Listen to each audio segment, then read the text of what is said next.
అడుగుల పొడవు ఈ సూర్య తిలకం మనకు కనిపిస్తుంది.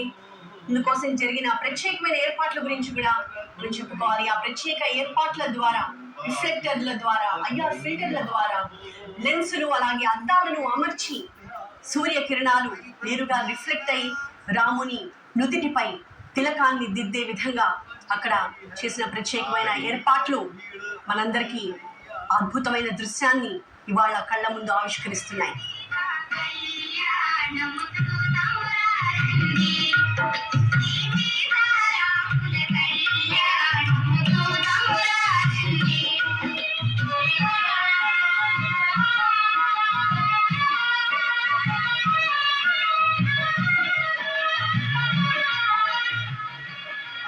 ఈ అద్భుతాన్ని ఎలా సాకారం చేశారు? ఆ సూర్యకిరణాలు ఎలా తాకుతాయి అంటే గర్భగుడి పైన దక్షిణం వైపు నుంచి ఒక ఐఆర్ ఫిల్టర్ ఏర్పాటు చేశారు. దాని ద్వారా సూర్యకిరణాలు బాలరాముని